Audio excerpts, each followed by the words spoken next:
Vous allez bien, ça fait un petit moment qu'on ne s'est pas retrouvé pour une analyse complète. Donc là, dans cette vidéo, je vais vous faire une analyse avant la session du DAX pour vous montrer un petit peu comment j'analyse, ce que je vois et surtout ce que je vais potentiellement attendre avant l'ouverture.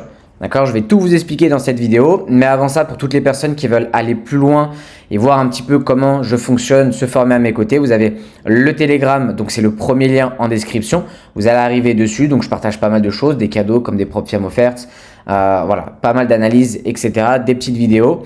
Pour toutes les personnes aussi qui veulent être accompagnées. Donc un accompagnement, c'est quoi? Si on vous suit de près tous les jours, l'objectif est simple, c'est que vous puissiez être rentable. Donc c'est un vrai accompagnement personnalisé. Vous avez la possibilité de prendre un appel qui est gratuit de 30 minutes. C'est le deuxième lien. Ok, vous prenez votre créneau et l'objectif, c'est de faire un vrai plan jusqu'à votre rentabilité. Ok, et pour terminer, aujourd'hui, c'est le dernier jour pour profiter d'une propre firme justement de 10 000 $ offerte. C'est le troisième lien. Vous arrivez vers un bot et vous avez tout simplement un message qui vous explique tout de A à Z sur comment justement avoir cette propre firme offerte. Ok, donc on va démarrer et on va faire cette petite analyse ensemble. Donc pour toutes les personnes qui sont déjà dans le groupe, vous connaissez mon fonctionnement, d'accord? Donc on va faire exactement de la même façon. Ok, donc ici on va avoir nos zones. Tac, donc on va avoir le PDH, le PDL. Alors il faut savoir que j'ai pas du tout fait l'analyse avant. C'est pour ça que je la fais avec vous, comme ça vous voyez un petit peu ma logique derrière tout ça. Donc on va avoir ici, donc là je suis sur du daily, un turtle soup à cet endroit-là. Ce turtle soup me montre un intérêt en fait que le marché, ça me montre que le marché a un intérêt de potentiellement repartir à la baisse. Pourquoi? Parce qu'on crée un fort mouvement haussier qui vient créer des ATH. Ici on range, on vient liquider dans un premier temps cette zone-là. D'accord? Une fois que cette zone-là elle est liquidée, hop, on rechute, on revient récupérer encore une fois le précédent plus haut et on rechute directement. Et donc, ça montre un intérêt du marché de potentiellement, en fait, c'était potentiellement juste une prise de liquidité, d'accord, pour refaire des plus bas. Donc ça, j'en parle aussi dans les autres vidéos où je vous dis depuis plusieurs temps que pour moi, les indices vont être baissiers dans les semaines à venir, d'accord?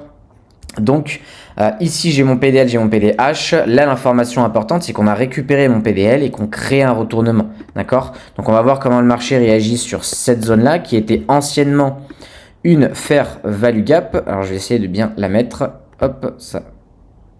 Ok, nickel. Voilà. Donc là, ici, on a une fair value gap. Donc, à voir si cette fair value gap retient une nouvelle fois. D'accord? Il y a des probabilités qu'on vienne casser cette fair value gap. Ça ne veut rien dire. Mais si on vient à casser cette fair value gap, d'accord, on aura potentiellement un petit mouvement acheteur pour aller chercher au moins cette fair value gap. D'accord? Et justement, cette liquidité. D'accord? Ici, on a un point haut. Je vais vous le montrer. Ok, tac, voilà. Ici, on a un petit point haut. Donc ça peut aussi servir de liquidité. Ok, donc ça, c'est le premier scénario auquel je m'attends. Pour le moment, c'est le plus probable. Ça veut dire que ici, on a vraiment une grosse chute.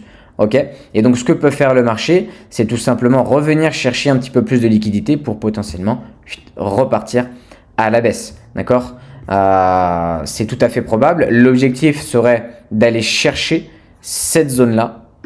D'accord, donc de liquidité. Ok. Maintenant, pourquoi on peut s'attendre à un petit retracement plus complet? Je vais vous montrer ça assez simplement. Donc ici, on a une très très grosse zone d'order block. Si je mets par exemple mon profil de volume à gamme fixe, d'accord, et que je me place d'ici à ici, le marché va me donner exactement cette zone-là. Et regardez, c'est exactement là où on a une réaction. Donc en fait, ça veut dire que si on a tellement d'ordre à refermer que le marché va tout simplement accumuler, d'accord, pour potentiellement manipuler et repartir à la baisse. En tout cas, c'est fort probable. D'accord, on est déjà revenu une fois sur ces order blocks. On revient une deuxième fois. Et pour moi, c'est un petit peu ce qui peut se passer, c'est-à-dire accumuler pour repartir à la baisse. Et donc, cette phase d'accumulation, il faut faire très attention parce que c'est justement là où on a beaucoup de pièges. D'accord, on monte, on descend, on monte, on descend, on monte, on descend. Mais ça ne veut pas dire qu'en scalping, on ne peut pas se positionner. Comme vous le savez, c'est surtout ma stratégie. D'accord, donc là, sur du 1 heure, on crée une fair value gap. Donc pareil, ça c'est intéressant à prendre en compte. Voilà, donc là on crée une fair value gap sur du 1 heure. Pour le moment intéressant. Et on va voir un petit peu ce qu'on a pour le moment sur du 5 minutes. On n'a pas grand chose. Alors on avait une première opportunité ce matin, mais impossible à trader pour la simple et bonne raison que 8h45 à Dubaï, ça fait 5h45 en France. Et tout simplement à ce moment-là, il y a beaucoup trop de spreads. Enfin les spreads sont trop larges on va dire pour prendre position. C'est simple, imaginons si j'ai envie de prendre position justement voilà, à la cassure. Donc ici, bah, ma position ne sera pas prise ici, mais elle sera prise potentiellement à cet endroit-là. D'accord? Donc il va y avoir un sacré écart. Okay, donc c'est pour ça que voilà, pas intéressant de trader avant l'ouverture parce qu'on a globalement trop de spread. Maintenant, on a aussi cette zone-là, ok, qui va être potentiellement une petite zone de retracement pour aller chercher plus haut. Encore une fois, là, l'objectif, ça va être d'attendre l'ouverture européenne parce que ça va nous donner une direction. Là, ce que je suis en train de faire, c'est tout simplement mon analyse pour me dire, ok, quel scénario il peut y avoir aujourd'hui sur les marchés. Là, le scénario, pour moi, sur du long terme, on reste baissier, mais on peut potentiellement faire une petite correction à la hausse. D'accord? Et donc, à voir. Si je vois que le marché, avant l'ouverture, est vers ces niveaux-là et qu'on a potentiellement un setup d'achat, je n'hésiterai pas à le prendre pour prendre justement cette liquidité et potentiellement celle-ci. D'accord? Ce qui fait que on reviendrait sur voilà, les 50% du Fibonacci. Et donc là, ça pourrait être intéressant pour potentiellement repartir sur une tendance baissière, tout simplement. Alors après, le marché peut repartir un peu plus haut. Hein. Ça aussi, c'est une possibilité. Mais en tout cas, pour le moment, ouais, c'est un petit peu mon setup. Donc concrètement, ce que je vais attendre à l'ouverture, je vais voir un petit peu quel genre de setup je vais avoir. Si jamais je vois que j'ai une trendline qui commence à se placer, par exemple, je vais vous montrer simplement, alors je vais enlever toutes les indications pour éviter qu'on se perde. Je vais juste garder cette liquidité, cette fair value gap qui est quand même très importante. On la voit toujours en 5 minutes, c'est qu'elle a une importance celle-ci. Okay. Et donc ce à quoi je vais m'attendre, ça va être soit pour un mouvement haussier, donc si je fais une correction haussière, je vais m'attendre à ce que le marché crée une petite correction baissière. Cette petite correction baissière, il faudra qu'elle intervienne soit dans une fair value gap, ok, donc je vais vous l'écrire, soit on reviendra dans une FVG, auquel cas ça pourra pour moi être un setup plutôt intéressant, soit on créera une trendline, tac, une trendline qui fait que je pourrais me placer. Par exemple, ici, si on crée une trendline, d'accord, et que le marché, je vous donne un exemple, que le marché vient à chuter et repartir à la hausse violemment, là, je pourrais tenter de me replacer sur la cassure de la trendline, d'accord, prendre un petit scalp et aller chercher des zones plus hautes, les zones dont je vous ai parlé, tout simplement, soit cette première liquidité, soit la deuxième. Okay, donc ça va être un des setups que j'utilise énormément quand je scalpe le DAX à l'ouverture, même d'ailleurs les indices US. Okay. Ou sinon, on va attendre de revenir dans des zones style fair value gap et de voir des réactions dessus. Et les réactions dessus pourront me permettre justement de me positionner, encore une fois, sur du scalping. Mes mouvements ne sont pas énormes, je ne vais pas chercher des centaines, des milliers de pips.